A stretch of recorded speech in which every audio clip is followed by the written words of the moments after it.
നമുക്കിന്ന് ദാനിയേലിൻ്റെ പുസ്തകം അതിൻ്റെ 2-ാം അധ്യായം 29-ാമത്തെ വാക്യം മുതൽ തുടങ്ങാം. നമ്മൾ കഴിഞ്ഞ ആഴ്ച ചിന്തിച്ചത് അവിടെ വരെയാണ്. 29-ഉം 30-ഉം വായിച്ചായിരുന്നു നമ്മൾ കഴിഞ്ഞ പ്രാവശ്യം നിർത്തിയത്. നമുക്ക് 29-ാമത്തെ വാക്യം മുതൽ വായിക്കാം. രാജാവേ, ഇനിയും മേൽ സംഭവിക്കാനിരിക്കുന്നത് എന്തെന്നുള്ള വിചാരം പള്ളിമധ്യയിൽ വെച്ച് തിരുമനസ്സിലുണ്ടായി. രഹസ്യങ്ങളെ വെളിപ്പെടുത്തുന്നവൻ സംഭവിക്കാനിരിക്കുന്നത് അറിയിച്ചും ഇരിക്കുന്നു.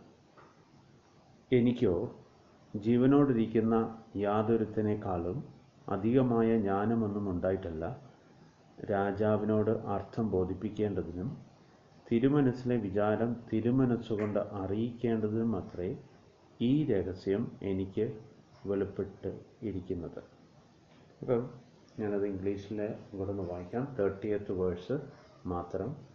But as for me, this mystery has been revealed to me for any wisdom residing in me more than in any other living man, but for the purpose of making the interpretation known to the king, and that you may understand the thoughts of your mind. അപ്പോൾ ഇവിടെ രാജാവിനോട് Daniel ഇതിൻ്റെ ഒരു സന്ദർഭം വിവരിക്കുകയാണ്. രാജാവ് കിടക്കയിൽ കിടക്കുന്നതിന് മുമ്പേ ഭാവി കാലത്ത് എന്ത് സംഭവിക്കുമെന്ന് ചിന്തിച്ച് ഉറങ്ങാൻ നേരത്ത് ഒരു സ്വപ്നത്തിലേക്ക് പോയി ആ കാണുന്ന സ്വപ്നത്തെക്കുറിച്ച് വിവരിക്കാനായിട്ട് പോവുകയാണ്. പക്ഷേ അതിന് മുന്നോടിയായിട്ട് ദാനിയേലിൻ്റെ ഒരു വളരെ താഴ്മ അവിടെ നമുക്ക് കാണുവാനായിട്ട് സാധിക്കും. ദാനിയേൽ അവിടെ പറയുകയാണ്, ഞാൻ മറ്റുള്ള ജീവനോടിരിക്കുന്നവരെക്കാളും ഒരുപാട് ജ്ഞാനിയായിട്ടോ ഒന്നുമല്ല. പിന്നെയോ ഇതിനൊരു പർപ്പസ് ഉണ്ട്. ദൈവം എനിക്ക് ഇത് വെളിപ്പെടുത്തി തന്നതിനൊരു പർപ്പസ് ഉണ്ട്. അതായത് ദൈവം കൃത്യമായിട്ടും ദാനിയേലിനൊരു വരം നൽകി ഈ രാജാവ് കണ്ട സ്വപ്നങ്ങൾ എന്താണെന്ന് മനസ്സിലാക്കുവാനും ആ സ്വപ്നത്തിൻ്റെ വ്യാഖ്യാനം മനസ്സിലാക്കാനുമുള്ള ഒരു ഗിഫ്റ്റ്, ദൈവത്തിൻ്റെ വരം. ആ വരം ദാനിയേലിന് ലഭിച്ചത്, ദാനിയേൽ അവിടെ പറയുകയാണ്, that is for the purpose of making the interpretation known to the king. രാജാവിന് ഈ ഒരു വ്യാഖ്യാനം നൽകുവാൻ ദൈവം നൽകിയതാകുന്നു. പിന്നെ നമ്മൾ ഓരോരുത്തരും നമ്മളിത് പഠിക്കുമ്പോൾ നമുക്ക് ദൈവം ഈ ദാനിയേലിനെ പോലെ തന്നെ സഭയുടെ പൊതുപ്രയോജനത്തിനായിട്ട് ദൈവം പലവിധമായിട്ടുള്ള വരങ്ങളെ ദൈവം നൽകിയിട്ടുണ്ട്.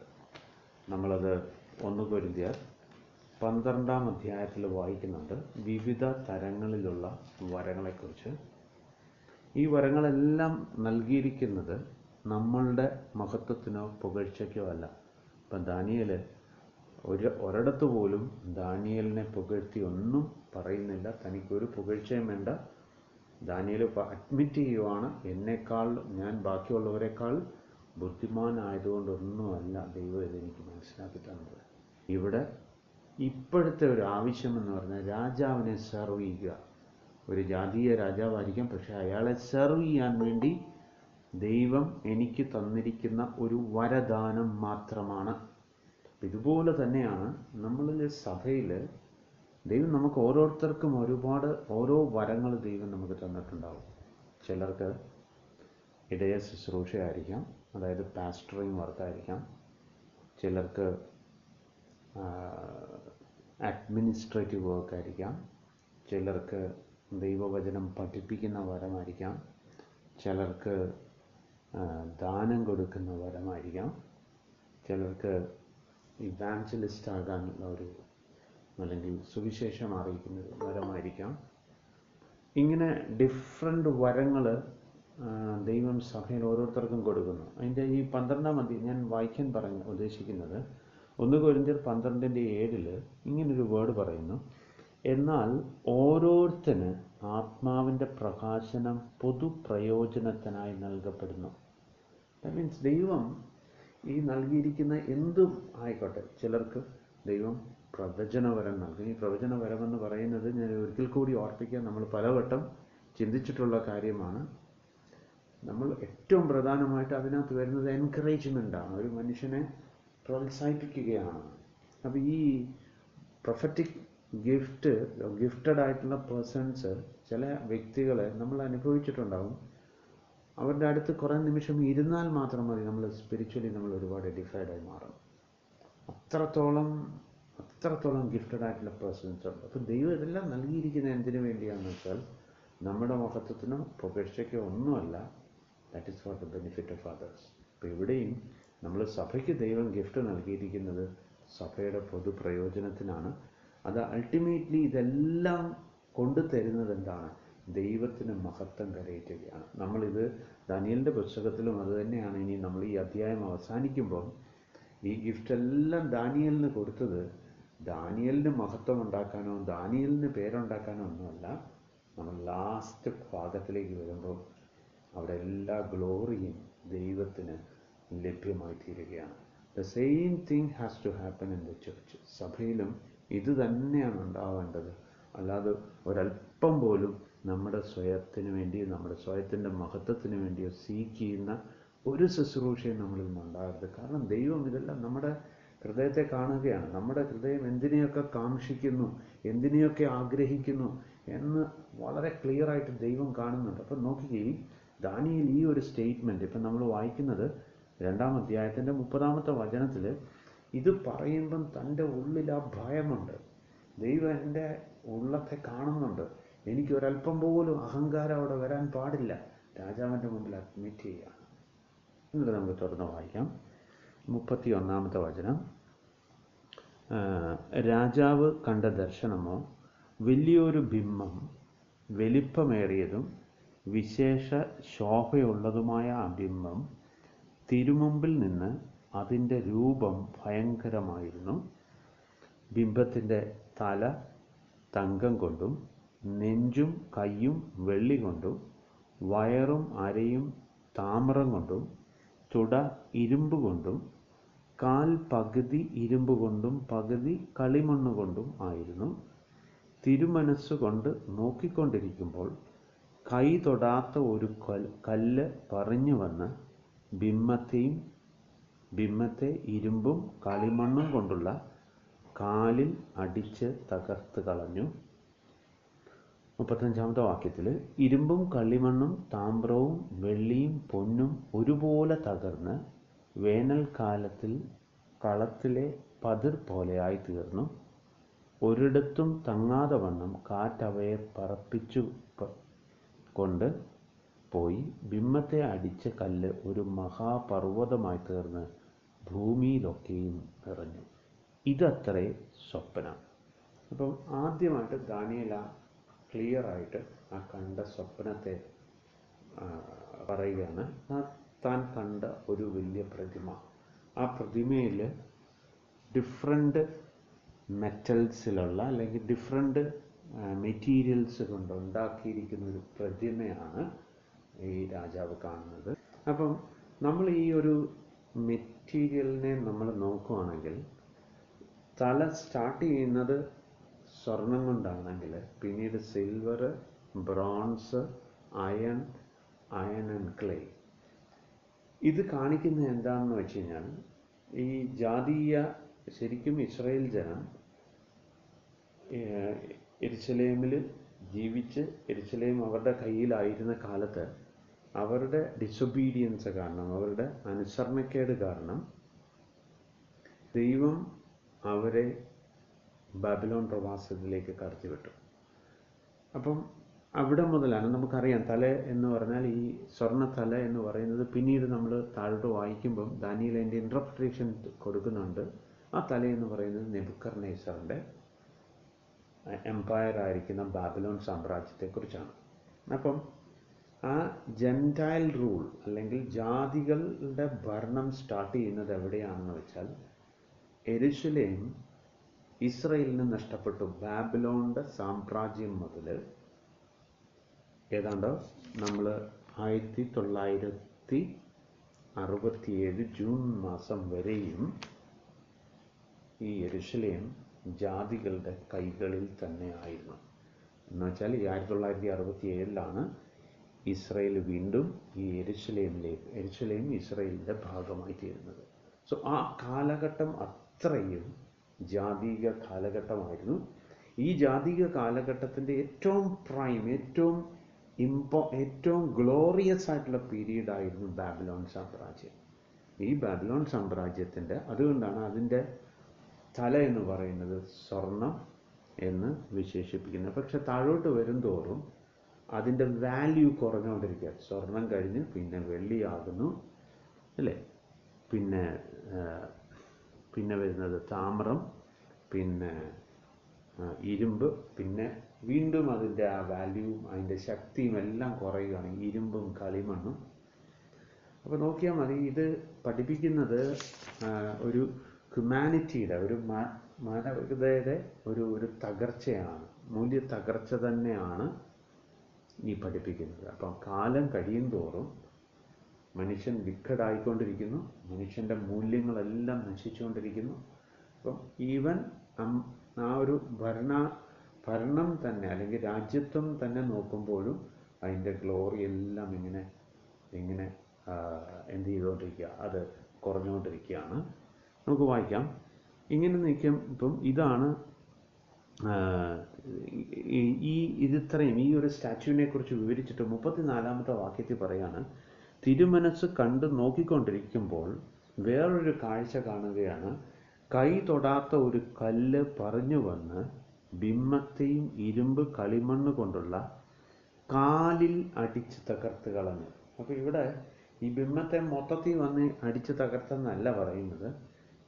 ശരിക്കും ഈ കല്ല് ഉരുണ്ട് വന്ന് കാലിൽ, അതായത് നമ്മൾ വായിക്കുന്ന feet of iron and clay, ആ ഒരു ഇരുമ്പും കളിമണ്ണും കൊണ്ടുള്ള ആ ഫീറ്റ് ആൻഡ് 10 ഫിംഗേഴ്സ് അടങ്ങിയിരിക്കുന്ന കാലിനെയാണ് അടിച്ച് തകർക്കുന്നത്. അങ്ങനെ ദ സ്റ്റാച്യു മൊത്തം ക്രംബിൾഡായി ആ സ്റ്റോൺ വലിയൊരു പർവ്വതമായി മാറുകയും ചെയ്യുന്നു. നമുക്കിനിയും അത് അടുത്ത ഭാഗത്തേക്ക് കടക്കാം. ഇതത്രേ സ്വപ്നം എന്ന് പറഞ്ഞിട്ട് ഇനിയും അർത്ഥം പറഞ്ഞു കൊടുക്കുകയാണ്. 36-ാമത്തെ വചനത്തിൽ മുതൽ അതിൻ്റെ അർത്ഥം പറഞ്ഞു കൊടുക്കുകയാണ്. അത് നമുക്ക് നോക്കാം. ഇതത്രേ സ്വപ്നവും അർത്ഥം അടിയങ്ങൾ തിരുമനസ് അറിയിക്കാം. രാജാവേ, തിരുമനസ്സുകൊണ്ട് രാജാതിരാജാവാകുന്ന സ്വർഗസ്ഥനായ ദൈവം തിരുമനസ്സിലേക്ക് രാജ്യത്വവും ഐശ്വര്യവും ശക്തിയും മഹത്വവും നൽകിയിരിക്കുന്നു. ദാനിയേൽ പറയുന്ന ഓരോ വാക്കുകളും ദൈവത്തിന് ഗ്ലോറി കൊടുക്കുന്ന വാക്കുകളാണ്. പരിശുദ്ധാത്മാവിനാൽ നയിക്കപ്പെടുന്നതിൻ്റെ ഒരു ലക്ഷണമാണ്. ദൈവത്താൽ എത്രത്തോളം ദൈവത്തിൻ്റെ ആലോചന അനുസരിച്ച് മാത്രം സംസാരിക്കുന്ന ഒരു ദാനിയേലിനെ നമ്മളിവിടെ കാണുന്നു. ദാനിയേൽ പറയുന്നത് കേട്ടോണം. ഒന്ന് പറയുകയാണ്, ആരാണ് ഇപ്പം നെബൂഖദ്നേസറിനോടായി ദൈവം ഡീൽ ചെയ്യുമ്പോൾ അവിടെ ഉപയോഗിച്ചേക്കുന്ന പദം സ്വർഗസ്ഥനായ ദൈവമെന്നാണ്. അതായത് ഇംഗ്ലീഷിൽ ദ ഗോഡ് ഓഫ് ഹെവൻ എന്നാണ് പറഞ്ഞേക്കുന്നത്. നോട്ട് ദ യഹോവയായ ദൈവമെന്നല്ല, he's referred as God of heaven. കാരണം ഈ യഹോവയായ ദൈവമെന്ന് പറയുന്നത് ഇസ്രായേൽ ജനത്തോടുള്ളൊരു കവനൻ്റ് വെക്കുന്ന, അല്ലെങ്കിൽ ഒരു നിയമം ചെയ്തിരിക്കുന്ന ഒരു ദൈവമെന്നാണ് അതിൻ്റെ അർത്ഥം. നെബൂഖദ്നേസറിനോട് പ്രത്യേകിച്ച് നിയമമൊന്നും ചെയ്യാൻ ദൈവത്തിനില്ല.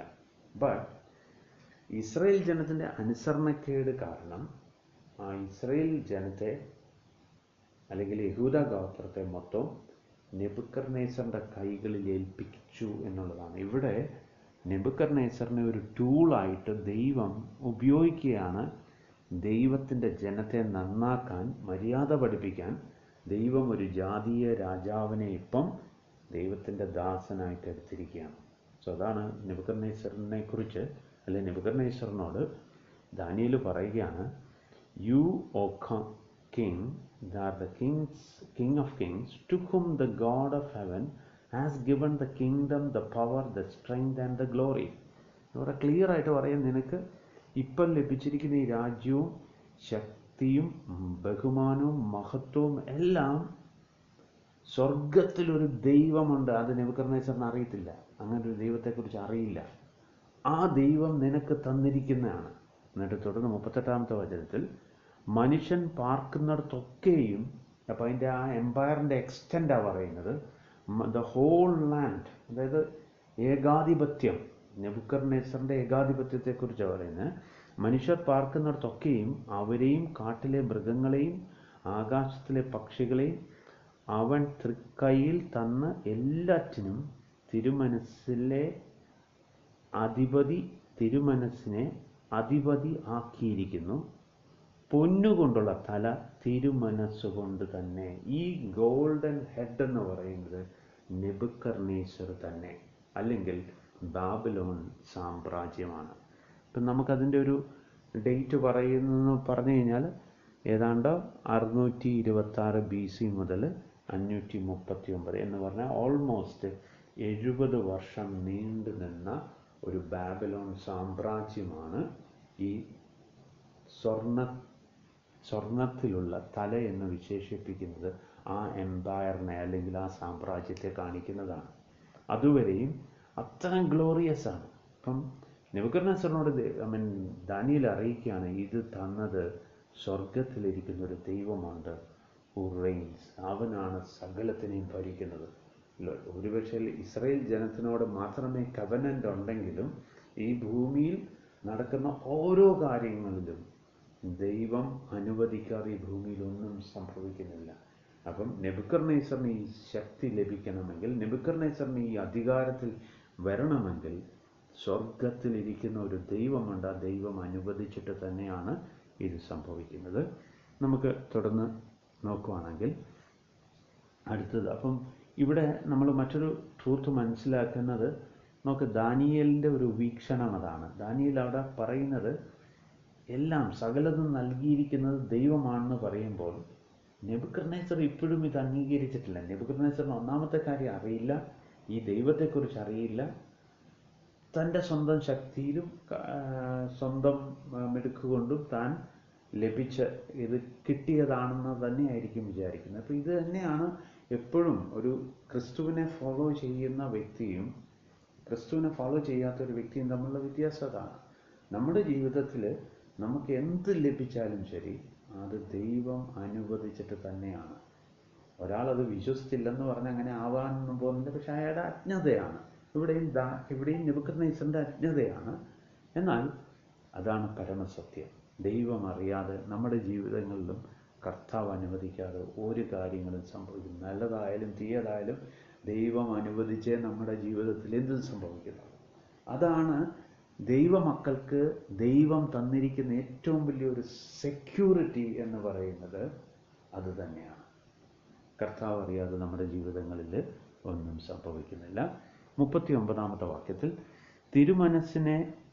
തിരുമനസ്സിലെ ശേഷം തിരുമേനിയേക്കാൾ താഴ്ന്നതായ മറ്റൊരു രാജ്യത്വം സർവഭൂമിയിലും വാഴുവാനിരിക്കുന്നതായി താമ്രം കൊണ്ടുള്ള മൂന്നാമതൊരു രാജ്യത്വം ഉത്ഭവിക്കും. ഞാനത് ഇംഗ്ലീഷിലും കൂടെ ഒന്ന് വായിക്കാം.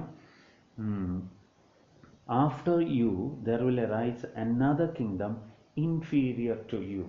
അപ്പം നിന്നെക്കാളിലും നിൻ്റെ അത്രയും ഗ്ലോറി ഇല്ല, നിന്നെക്കാളിലും താഴ്ന്ന ഒരു രാജ്യത്വം വരുന്നു. അതാണ് അതിൻ്റെ പേര് ഇവിടെ എടുത്തു പറയുന്നില്ലെങ്കിലും that is the kingdom of silver. അതായത് വെള്ളിയുടെ രാജ്യത്വം, അല്ലെങ്കിൽ ആ രാജ്യത്വം ഇവിടെ നമ്മൾ ഇവിടെ കാണുന്നത് ചെസ്റ്റ് ആൻഡ് ആംസ് എന്നാണ്. Okay, chest and arms. അത് കാണിക്കുന്നത് അത് സിൽവർ കൊണ്ടാണ്. നമുക്കറിയാം ഗോൾഡിനേക്കാളും എന്തുകൊണ്ടും വില കുറഞ്ഞ ഒരു ലോകമാണ് സിൽവർ. സോ ഒബ്വിയസ്ലി ആ കിങ്ഡത്തിൻ്റെ സ്ട്രെങ്ത് കുറഞ്ഞു എന്നുള്ളത് തന്നെയാണ്, ഇൻഫീരിയർ എന്ന് തന്നെയാണ് പറയുന്നത്. ഒബ്വിയസ് ആണത്. അങ്ങനൊരു രാജ്യത്വം വരുന്നു. അതിനെക്കുറിച്ച് നമുക്കറിയാം. ബാബിലോൺ കഴിഞ്ഞിട്ട് വരുന്ന രാജ്യത്വമാണല്ലോ മീഡിയ പേർഷ്യ എന്ന് പറയുന്നത്. മീഡിയ പേർഷ്യ റൂൾ ഉണ്ടായി. അപ്പോൾ അതാണ് അവിടെ ചെസ്റ്റ് ആൻഡ് ആംസ്. അത് രണ്ട് ഭാഗങ്ങളായിട്ടാ പറയുന്നത്. Chest and arms of silver എന്ന് പറയുന്നത് മീഡിയ പേർഷ്യ ഭരണം. അതും അങ്ങനെ നടന്നു. അതിൻ്റെ ഒരു വർഷ കണക്ക് അവിടെ പറയുന്നുണ്ട്. 529 BC മുതൽ 331, ഓൾമോസ്റ്റ് ഒരു 200 ഇയേഴ്സിൻ്റെ ഒരു ഭരണം അവിടെ ഉണ്ടായി. അത് കഴിഞ്ഞിട്ട് പിന്നെ പറയുകയാണ്, സർവ്വഭൂമിയിലും വാഴുവാനിരിക്കുന്നതായി താമ്രം കൊണ്ടുള്ള മൂന്നാമതൊരു രാജ്യത്വം ഉത്ഭവിക്കും. പിന്നെ വരുന്നത് ബ്രോൺസിൻ്റെ ഒരു ഭരണമാണ്. Bronze, the third kingdom of bronze, താമ്രത്തിൻ്റെ രാജ്യത്വം, അത് ഭൂമിയിൽ ഉത്ഭവിക്കും. അപ്പം നമ്മൾ അതും ചരിത്രം പരിശോധിക്കുമ്പം അതിന് ശേഷം വന്ന ഒരു ഏകാധിപത്യമായ ഒരു എംപയർ എന്ന് പറയുന്നത് ഗ്രീസുകാരാണ്. അലക്സാണ്ടർ ദ ഗ്രേറ്റ് വന്ന ആ കാലയളവ് ആണ്. അതും ഏതാണ്ട് ഒരു ഗ്രീസിൻ്റെ ഭരണത്തെക്കുറിച്ചും ഏതാണ്ട് 331 BC മുതൽ 168 BC വരെയും നീണ്ടു നിന്ന ഒരു ഭരണമായിരുന്നു. അതിനുശേഷം നമ്മൾ 40-ാമത്തെ വാക്യത്തിൽ വായിക്കുന്നു, 4-ാമത്തെ രാജ്യത്വം ഇരുമ്പ് പോലെ ബലമുള്ളതായിരിക്കും. ഇരുമ്പ് സകലത്തെയും തകർത്ത് കീഴടക്കുന്നുണ്ടുവല്ലോ. തകർക്കുന്ന ഇരുമ്പ് പോലെ അത് അവയെ ഒക്കെയും ഇടിച്ച് തകർത്ത് കളയും. That is the legs of iron. Iron എന്ന് പറഞ്ഞ് ഈ റോമ സാമ്രാജ്യം കടന്നു വന്ന സമയം, അതായത് അതിൻ്റെ വർഷത്തെക്കുറിച്ച് പറയുന്നത് ഏതാണ്ട് 168 BC മുതൽ 476 AD എന്ന് പറഞ്ഞാൽ കർത്താവ് ഈ ഭൂമിയിൽ വന്ന സമയത്ത് നമുക്കെല്ലാവർക്കും അറിയാം, റോമ സാമ്രാജ്യത്തിൻ്റെ കാലയളവിലാണ്. സീസറിൻ്റെ ഭരണത്തിൻ്റെ കീഴിലായിരുന്നു കർത്താവും അപ്പോസ്തലന്മാരും ഒക്കെ ഉണ്ടായിരുന്നത് ആ കാലയളവിലാണ്. അപ്പോൾ കർത്താവ് ഈ ഭൂമി വന്നപ്പം ഈ റോമാക്കാരെക്കുറിച്ച് ഇവിടെ പറയുന്നത് പോലെ തന്നെ ആയിരുന്നു അവരുടെ ഭരണം. അവരെങ്ങനെയായിരുന്നു? It will crush and break all these in pieces. അങ്ങനെയാണ്. അതായത് 40-ാമത്തെ വാക്യം, 4-ാമത്തെ രാജ്യത്വം ഇരുമ്പ് പോലെ ബലമുള്ളതായിരിക്കും. ഇരുമ്പ് സകലത്തെയും തകർത്ത് കീഴടക്കുന്നുവല്ലോ. തകർക്കുന്ന ഇരുമ്പ് പോലെ അത് അവയൊക്കെയും ഇടിച്ച് തകർത്ത് കളയും. അങ്ങനെ തന്നെയായിരുന്നു അവരുടെ ഭരണം. അവരുടെ ഭരണം വളരെ ശക്തമായിരുന്നു. അങ്ങനെയായിരുന്നു അവർ ഭരിച്ചുകൊണ്ടിരുന്നത്. ആ ഭരണകാലത്താണ് കർത്താവായ യേശു ക്രിസ്തു ഈ ഭൂമിയിൽ വന്നത്. പിന്നീട് നമ്മൾ വായിക്കുന്നത് 41-ാമത്തെ വചനം, കാലും കാൽവിരലും പകുതി കളിമണ്ണും പകുതി ഇരുമ്പ് കൊണ്ടുമുള്ളതായി കണ്ടതിൻ്റെ താല്പര്യമോ അത് ഒരു ഭിന്ന രാജ്യത്വമായിരിക്കും. എങ്കിലും ഇരുമ്പും കളിമണ്ണും ഇടകലർന്നതായി കണ്ടതുപോലെ അതിൽ ഇരുമ്പിനുള്ള ബലം കുറേ ഉണ്ടായിരിക്കും.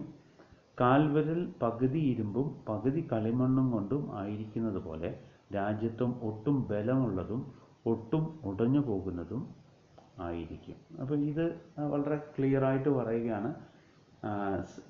അപ്പോൾ അതിനകത്ത് പിന്നീട് വരുന്ന ആ കാലിൻ്റെ ഭാഗത്തുള്ള, അതായത് 10 വിരൽ 10 രാജ്യം നമ്മൾ വെളിപാട് പുസ്തകത്തിലൊക്കെ വായിക്കുന്നുണ്ട്. അപ്പോൾ ഈ റോമ സാമ്രാജ്യം കഴിഞ്ഞ്, റോമ സാമ്രാജ്യത്തിൻ്റെ സമയത്താണല്ലോ കർത്താവ് വന്നത്.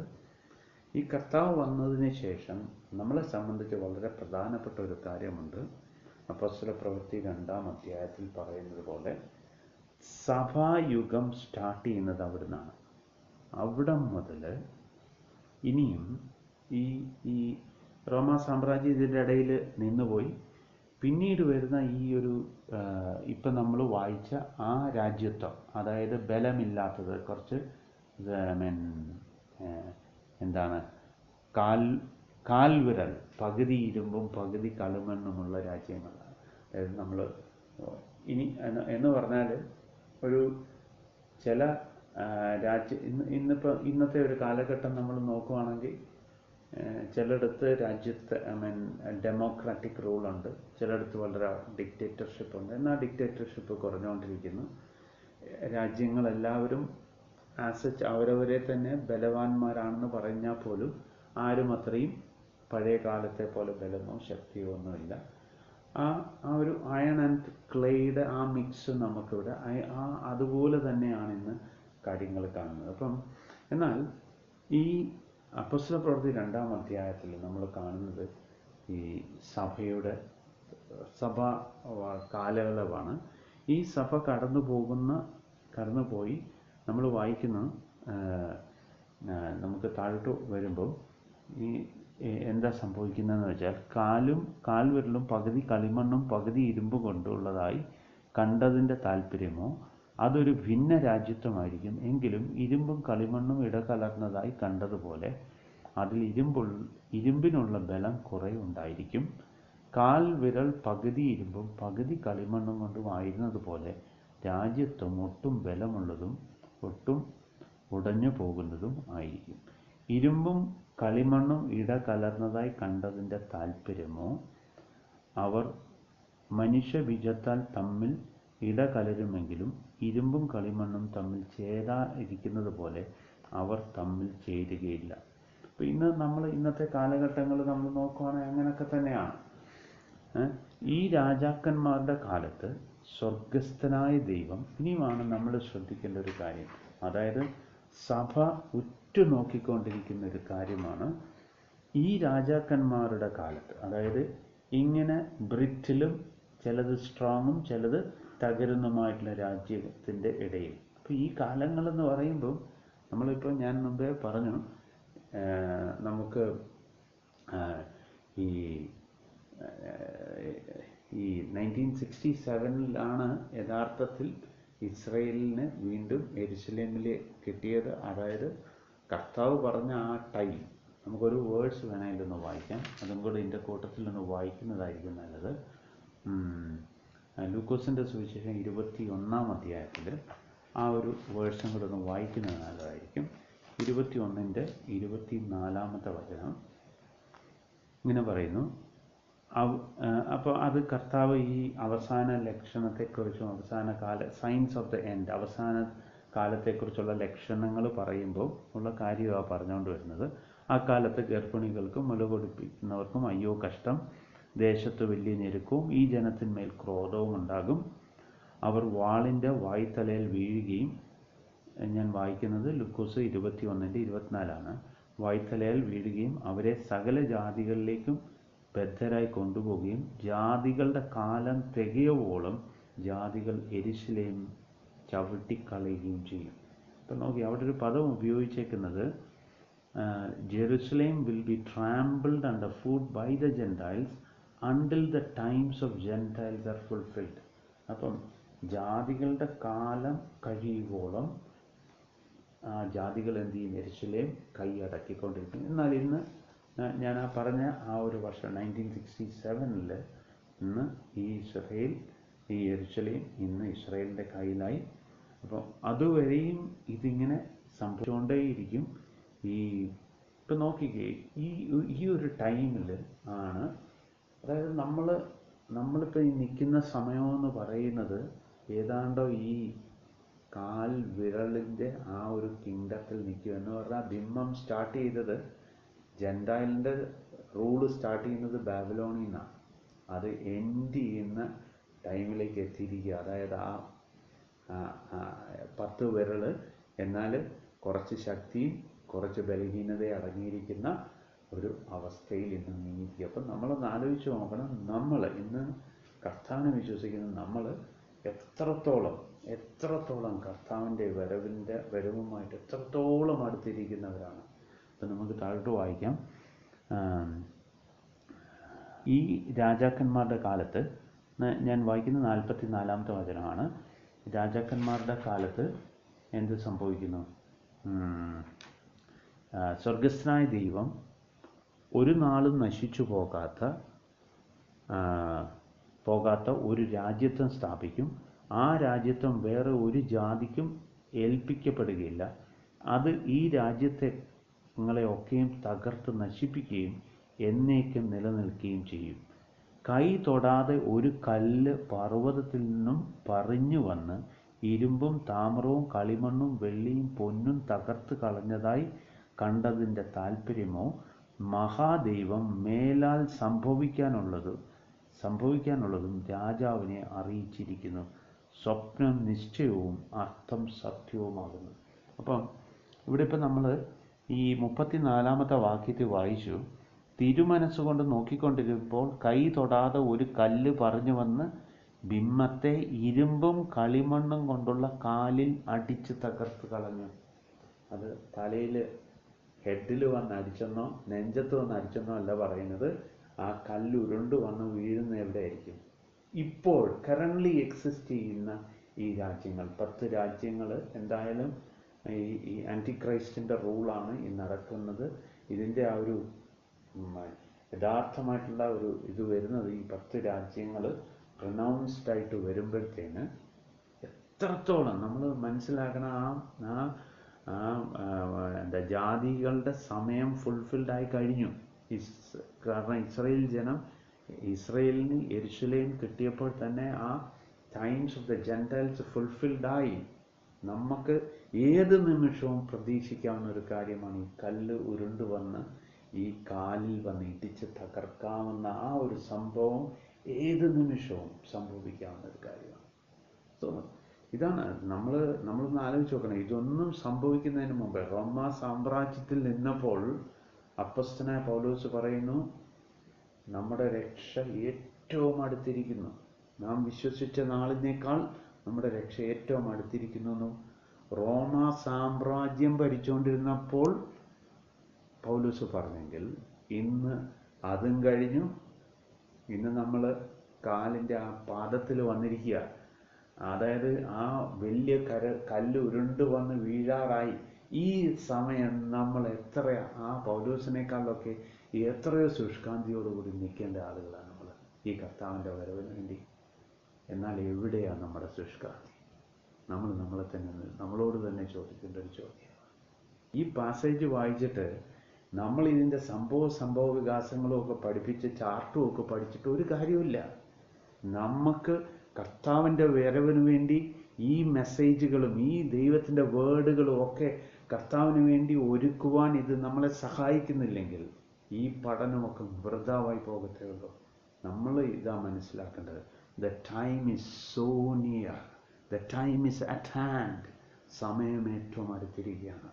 അതാണ് ഇവിടെ ഇപ്പം നമ്മൾ വായിച്ച ഭാഗം. അതാണ് ഒരു ആ കൈ തൊടാത്ത ഒരു കല്ല് പർവ്വതത്തിൽ നിന്നും പറഞ്ഞു വന്ന് ഇരുമ്പും താമ്രവും കളിമണ്ണും വെള്ളിയും പൊന്നും തകർത്ത് കളഞ്ഞതായി കണ്ടതിൻ്റെ താല്പര്യമോ മഹാദൈവം മേലാൽ സംഭവിക്കാനുള്ളത് രാജാവിനെ അറിയിച്ചിരിക്കുന്നു. എൻ്റെ മേളിൽ വായിക്കുന്ന പോലെ 44-ാമത്തെ വാക്യം, ഈ രാജാക്കന്മാരുടെ കാലത്ത്, ഇപ്പം ഈ 10 രാജാക്കന്മാരുടെ കാലത്ത് സ്വർഗസ്ഥനായ ദൈവം ഒരു നാളും നശിച്ചു പോകാത്ത ഒരു രാജ്യത്വം സ്ഥാപിക്കും. അതാണ് ആരും തൊടാത്ത, കൈകളാൽ തൊടാത്ത കല്ലെന്ന് പറഞ്ഞാൽ കർത്താവിനെയാണ് വിശേഷിപ്പിക്കുന്നത്. ആ കല്ല് വന്ന് വീണ് എവിടെയാണ് വന്ന് വീണ്? ആ ഫീറ്റിൽ വന്ന് വീണ് സകലത്തിനെ തകർത്തിട്ട് ഒരു രാജ്യത്വം സ്ഥാപിക്കും. ആ രാജ്യത്വമാണ് കർത്താവായ യേശുവിൻ്റെ രാജ്യത്വം. ആ രാജ്യത്വം ഒരിക്കലും എന്ത് ചെയ്യത്തില്ല, നശിച്ചു പോകാത്ത രാജ്യത്വമാണ്. ആ രാജ്യത്വം വേറെ ഒരു രാജ്യത്തിനും ഏൽപ്പിക്കപ്പെടുകയില്ല. എന്ന് പറഞ്ഞാൽ ബാബിലോൺ രാജ്യത്വം കഴിഞ്ഞു, അത് ഏൽപ്പിക്കപ്പെട്ടത് ആരെയാണ്? മേദ്യ പേർഷ്യക്കാരെ ഏറ്റെടുത്തു. അത് കഴിഞ്ഞിട്ട് ഗ്രീക്കുകാരെ ഏറ്റെടുത്തു. അത് കഴിഞ്ഞിട്ട് റോമാ സാമ്രാജ്യം ഏറ്റെടുത്തു. അത് കഴിഞ്ഞിട്ട് സഭായുഗങ്ങളിലൂടെ ഒക്കെ പോയി, കാലങ്ങൾ പോയി കഴിഞ്ഞപ്പോഴത്തേന് പതുക്കെ രാജാക്കന്മാർ, ശക്തിയുള്ള രാജാക്കന്മാരും ശക്തിയില്ലാത്ത രാജാക്കന്മാരും അങ്ങോട്ടും ഇങ്ങോട്ടും യുദ്ധം ചെയ്യുന്നു. ചിലരെ കോൺകർ ചെയ്യുന്നു. ഇതിൻ്റെ ഇടയിൽ നമ്മൾ പലവിധമായിട്ടുള്ള നമ്മുടെ കാലഘട്ടങ്ങളിൽ തന്നെ പല രാജ്യത്തെ ഓവർ പവർ ചെയ്യാൻ പോകുന്നു. പിന്നെ അവിടുന്ന് ചിലരെ വിമോചിപ്പിക്കുന്നു എന്ന് വേണ്ട, ഇതെല്ലാം സംഭവിക്കുകയാണ്. പക്ഷേ at the end of the day ഒരു സമയത്ത് കർത്താവ് വെച്ചിരിക്കുന്ന സമയത്ത് ആ കല്ലുരുണ്ട് വന്ന് കർത്താവിൻ്റെ രാജ്യത്വം സ്ഥാപിച്ചു കഴിഞ്ഞാൽ ആ രാജ്യത്വം എന്നേക്കുമുള്ളതാണ്. ആ രാജ്യത്വം കൈമാറ്റപ്പെടുകയും ചെയ്യുകയില്ല. ഇതാണ് ആ കർത്താവിൻ്റെ രാജ്യം. നോക്കിക്കേ, കർത്താവിൻ്റെ രാജ്യം ഇതാണ്. കർത്താവ് ഈ ഭൂമിയിൽ വന്നപ്പോൾ കർത്താവ് പറഞ്ഞത്, ദൈവരാജ്യം സമീപിച്ചിരിക്കാൻ മനുഷ്യനോട് പറഞ്ഞേക്കുന്ന മാനസാന്തരപ്പെടാനാണ്. ഇന്ന് ദൈവം ഈ ദൈവരാജ്യത്തിൻ്റെ അല്ലെങ്കിൽ കർത്താവിൻ്റെ രാജ്യത്തിൻ്റെ ഒരു ഗ്ലിംസ് ഭൂമിയിൽ കാണിക്കുന്നത് തൻ്റെ സഭയിലൂടെയാണ്. നമ്മൾ ഓരോരുത്തരും കർത്താവിൻ്റെ സഭയുടെ ഭാഗമാകുമ്പോൾ നമ്മൾ ഈ രാജ്യത്തിൻ്റെ കാര്യങ്ങൾ, രാജ്യത്തിൻ്റെ വെളിച്ചം ഈ ഭൂമിയിൽ കാണിക്കേണ്ട ആളുകളാണ്. സോ ദാറ്റ് നമ്മൾ ഈ വലിയ കല്ല് വന്ന് ഇതിനെല്ലാം നശിപ്പിക്കുമ്പോൾ നമുക്കവിടെ തലയുയർത്തി കർത്താവിൻ്റെ മുമ്പിൽ നമുക്ക് നിൽക്കുവാനായിട്ട് സാധിക്കണം. അപ്പോൾ ഈ കർത്താവായ യേശുവിനെ കുറിച്ചാണ് ഈ ഉരുണ്ടു വന്ന കല്ലെന്ന് പറയുന്നത്. കർത്താവായ യേശുവാണ്, കർത്താവായ യേശുവിൻ്റെ രാജ്യത്വമാണ്. നമുക്കൊരു വേർഡും കൂടെ മത്തായിയുടെ സുവിശേഷത്തിൽ വായിക്കാം. കർത്താവിനെ കല്ല് എന്ന് വിശേഷിപ്പിക്കുന്ന ഒരു വചനം മത്തായിയുടെ സുവിശേഷം 21-ാം അധ്യായം അതിൻ്റെ 42-ാമത്തെ വചനം. 21-42 നമുക്ക് വായിക്കാം. 42-ാമത്തെ വചനം. യേശു അവരോട്, അപ്പം ഇത് നമുക്കറിയാം, പരീശന്മാർ കർത്താവിനെ, അല്ലെങ്കിൽ യഹൂദന്മാർ കർത്താവിനെ അംഗീകരിക്കാതെ പോകുന്നു. കർത്താവ് സ്വന്തത്തിലേക്ക് വന്നു, എന്നാൽ കർത്താവിനെ അംഗീകരിക്കാതെ പോകുന്ന നിമിഷങ്ങളാണ്. അപ്പോൾ അവിടെ 42-ാമത്തെ വാക്യത്തിൽ പറയുകയാണ്, യേശു അവരോട്, വീട് പണിയുന്നവർ തള്ളിക്കളഞ്ഞ കല്ല് മൂലക്കല്ലായി തീർന്നിരിക്കുന്നു, ഇത് കർത്താവിനാൽ സംഭവിച്ചു. ഓക്കെ, വീട് പണിയുന്നവർ തള്ളിക്കളഞ്ഞ കല്ല്, അതാണ് ചീഫ് കോർണർ സ്റ്റോണായി മാറിയത്. ഇത് കർത്താവിനാൽ സംഭവിച്ചു, നമ്മുടെ ദൃഷ്ടിയിൽ ആശ്ചര്യമാകുന്നു എന്ന് നിങ്ങൾ തിരുവെഴുത്തിൽ ഒരിക്കലും വായിച്ചിട്ടില്ലയോ? അതുകൊണ്ട് ദൈവരാജ്യം നിങ്ങളുടെ പക്കൽ നിന്ന് എടുത്ത് അതിൻ്റെ ഫലം കൊടുക്കുന്ന ജാതിക്ക് കൊടുക്കുമെന്ന് ഞാൻ നിങ്ങളോട് പറയുന്നു. ഇതാണ് അപ്പോസ്തല പ്രവൃത്തിയിൽ സംഭവിക്കുന്നത്. നമ്മൾ കാണുന്നത് കൊർന്നല്യോസിൻ്റെ ഭവനം മുതൽ എന്തോ സംഭവിച്ചുകൊണ്ടിരിക്കുന്നു. ഈ ജാതികളിലേക്ക് വന്ന രക്ഷ അവർക്കത് അംഗീകരിക്കാതെ വന്നു കഴിഞ്ഞപ്പോൾ എന്ത് ചെയ്തു? ഈ രക്ഷ എന്ന് പറയുന്ന കാര്യം ജാതികളിലേക്ക് കടന്നു പോവുകയാണ്. അങ്ങനെയാണ് നാം ഓരോരുത്തരും ഈ രക്ഷയിലേക്ക് വന്നത്. കാട്ടൊലിവായിരിക്കുന്ന നമ്മളെ നാട്ടൊലിവിലായിട്ട് ദൈവം നമ്മളെ ഒട്ടിച്ചിരിക്കുകയാണ്. എത്ര ഭാഗ്യം ചെയ്ത ജനമാണ്. നമുക്ക് എത്ര കർത്താവിനെ സ്തുതിച്ചാലും മതി വരികയില്ല ഈ ഒരു കാര്യം ഓർക്കുമ്പോൾ. എന്നിട്ട് 44-ാമത്തെ വാക്യത്തിൽ പറയുകയാണ്, ഈ കല്ലിന്മേൽ, ഏത് കല്ല? കർത്താവ് എന്ന കല്ല്. ഈ കല്ലിന്മേൽ വീഴുന്നവൻ തകർന്നു പോകും, അത് ആരുടെ മേലെങ്കിലും വീണാൽ അവനെ ധൂളിപ്പിക്കും എന്നും പറഞ്ഞു. ഞാനത് ഇംഗ്ലീഷിൽ വായിക്കാം. And he who falls on this stone will be broken to pieces, but on whomever it falls it will scatter him like dust. ഇത് രണ്ട് ഓപ്പറേഷനാണ് ഇതിനകത്ത് പറഞ്ഞത്. ഈ സ്റ്റോൺ എന്ന് പറഞ്ഞ കർത്താവാണ്. സ്റ്റോണിൻ്റെ മുകളിൽ വീഴുന്നവൻ എന്ത് ചെയ്യും? തകർന്നു പോകും. സ്റ്റോണിൻ്റെ മുകളിൽ വീഴുന്നവൻ തകർന്നു പോകുന്നെങ്കിൽ ഈ സ്റ്റോൺ ആരുടെയെങ്കിലും മേലിൽ വീണാൽ അവനെ അത് നശിപ്പിച്ച് ധൂളിപ്പിക്കും, അല്ലെങ്കിൽ അവനെ സ്കാറ്റർ ചെയ്യിക്കും. സോ ഇന്നും നമ്മൾ ഈ വേർഡിലൂടെ നമ്മൾ പഠിക്കേണ്ട ഒരു കാര്യം ഇതാണ്. രക്ഷാ ദിവസം ഈ കല്ല് വന്ന് വീഴാൻ സമയമായിരിക്കുകയാണ്. ഇത് വന്ന് വീണ് കഴിഞ്ഞാൽ തകർന്നു പോകുമെന്ന് നമ്മളിപ്പോൾ വായിച്ചു. ഭിന്നത്തെയും ഈ ലോകത്തുള്ള എല്ലാവിധ എതിർ ക്രിസ്തുവിൻ്റെ എല്ലാ രാജ്യത്തെയും തകർത്ത് പൊടിയാക്കി കളയും. ഈ പൊടിയാക്കുന്നതിന് മുമ്പേ ദൈവം ഇന്ന് നമ്മളോട് ഓരോരുത്തരോടും ആവശ്യപ്പെടുന്നത്, അല്ലെങ്കിൽ ലോകത്തോട് ആവശ്യപ്പെടുന്നത്, അവൻ്റെ മുകളിൽ വീഴാനാണ്. എന്തായിട്ടാ? തകർന്ന ഹൃദയത്തോടുകൂടി, വിത്ത് എ ബ്രോക്കൺ ഹാർട്ട്. അതിനെയാണ് ദൈവം ഹീൽ ചെയ്യാൻ പോകുന്നത്. സോ ഈ ഒരു ഓപ്ഷനേ നമുക്കുള്ളൂ. ലോകത്തിനും ഇന്ന് ചേർച്ചിനും ഈ ഒരു ഓപ്ഷൻ മാത്രമേ ഉള്ളൂ. അവൻ്റെ മുകളിൽ വീണ് ബി ബ്രോക്കൺ, തകരുക, ഹൃദയ തകർച്ചയോടുകൂടി കർത്താവിൻ്റെ മുമ്പിൽ ചെല്ലുക. സോ ദാറ്റ് നമുക്ക് കർത്താവിൻ്റെ ആ രാജ്യത്വം വരുമ്പോൾ, കള്ളൻ ആവശ്യപ്പെട്ടതുപോലെ, ദൈവമേ നീ രാജ്യത്വം പ്രാപിക്കുമ്പോൾ നീ എന്നെ ഓർക്കണമേ.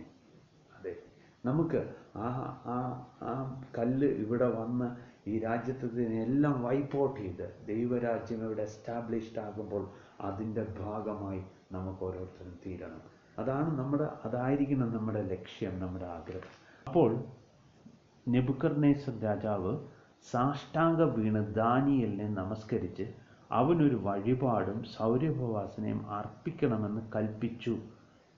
രാജാവ് ദാനിയേലിനോട് കൽപ്പിച്ചതേ ഉള്ളൂ, ചെയ്തതായിട്ടൊന്നും പറയുന്നില്ല. നോക്കിക്കേ, ഉടനെ ഈ നെബൂഖദ്നേസർ രാജാവ് എന്താ ചെയ്തത്? ഇത് കേട്ട് കഴിഞ്ഞപ്പോൾ നെബൂഖദ്നേസറിന് പെട്ടെന്ന് മനസ്സിലായി കള്ളമല്ല ദാനിയേൽ പറഞ്ഞത്. കാരണം ആദ്യമേ ദാനിയേൽ വിവരിച്ചത് നെബൂഖദ്നേസർ കണ്ട സ്വപ്നമാണ്.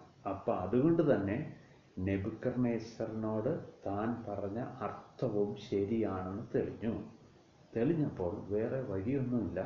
നെബൂഖദ്നേസർ എന്താ ചെയ്തത്?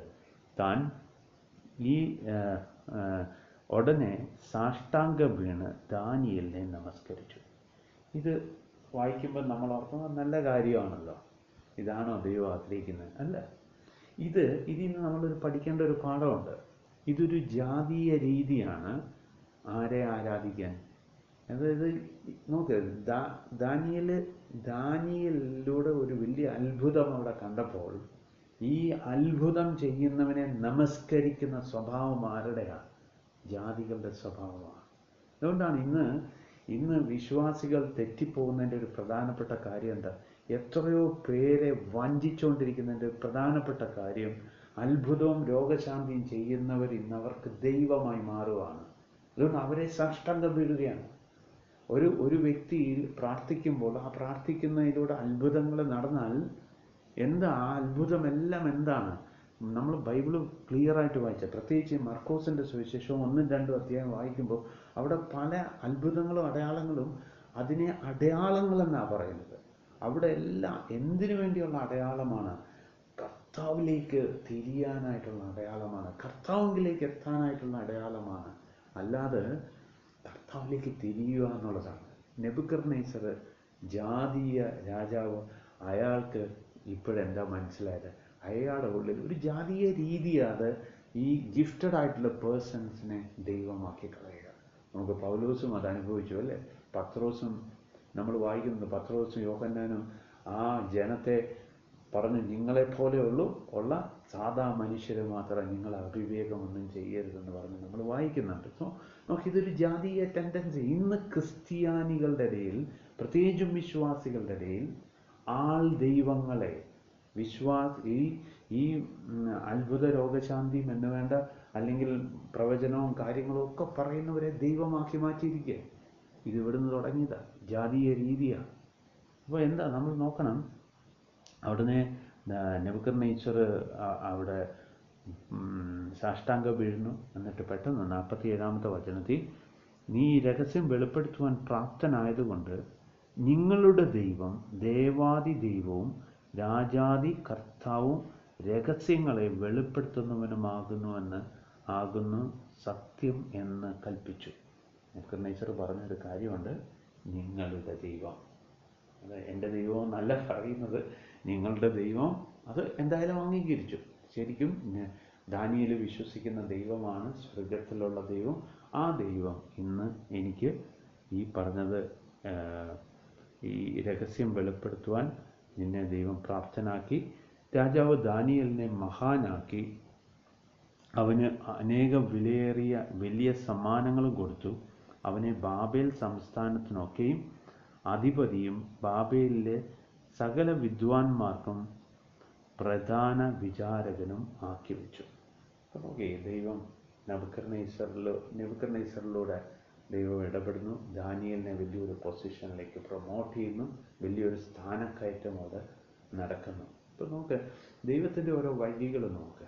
ഇത് നമ്മൾ ഓർക്കും ഇതങ്ങ് സംഭവിച്ചു പോയി. ഇത് സംഭവിച്ചു പോയതല്ല. നോക്ക്, എവിടുന്ന് സ്റ്റാർട്ട് ചെയ്തതാണ്? ആഹാര തീന്മേശയുടെ മുമ്പിൽ വെച്ച് താനൊരു കുഞ്ഞു തീരുമാനമെടുത്തു. അതെ, ഈ രാജഭോജനം കൊണ്ട് എൻ്റെ ശരീരത്തെ ഞാൻ മലിനമാക്കുകയില്ല. നമ്മൾ എത്ര പേരത് ഗവനിക്കാറുണ്ട്? നമ്മൾ ഓർക്കുമോ അതിനെന്താ? നമുക്ക് ആ ചെറിയ ഒരു നിലപാട്, കർത്താവിന് വേണ്ടി ഒരുക്കുന്ന നിലപാട് എവിടെ കൊണ്ട് എത്തിച്ചെന്ന് നോക്കാം. ഓക്കെ, ദൈവം എപ്പോഴും നമ്മുടെ ജീവിതത്തിൽ നമ്മൾക്ക് ദൈവം ഏൽപ്പിച്ചേക്കുന്ന ചെറിയ കാര്യങ്ങളിൽ എത്രത്തോളം വിശ്വസ്തരും, കർത്താവിന് വേണ്ടി എത്രത്തോളം നമുക്ക് കർത്താവിന് ഉയർത്തിക്കാട്ടുവോ, അതുപോലെ ദൈവം അങ്ങനെയാണ് പറയും, ഞാൻ എന്നെ മാനിക്കുന്നവനെ ഞാനും ഡെഫിനറ്റാണ്. അതുപോലെ തന്നെയാണ് ദൈവത്തെ നിരാകരിക്കുന്നെങ്കിൽ ദൈവം ഡെഫിനറ്റ്ലി നമ്മളെ നിരാകരിക്കും, ഒരു സംശയവും വേണ്ട. ഇതാണ് ഈ പാഠമാണ് നമ്മളിവിടെ പഠിക്കേണ്ടത്. എന്നിട്ട് ഉടനെ 49-ാമത്തെ വാക്യം, ദാനിയേലിൻ്റെ അപേക്ഷ പ്രകാരം രാജാവ് ശദ്രക്കിനെയും മേശക്കിനെയും അബേദ്നെഗോവിനെയും ബാബേൽ സംസ്ഥാനത്തിലെ കാര്യാദികൾക്ക് മേൽവിചാരകനാക്കി. ദാനിയേലോ രാജാവിൻ്റെ കോവിലകത്ത് പാർത്തു. നോക്കിക്കേ, അപ്പം അവിടെ ദാനിയേൽ ചെയ്യുന്ന ഒരു കാര്യം നോക്കിക്കേ.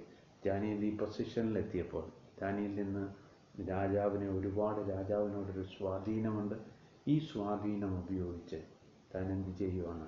തൻ്റെ കൂടെ തനിക്ക് വേണ്ടി താൻ അതാ മനസ്സിലാക്കേണ്ടത്.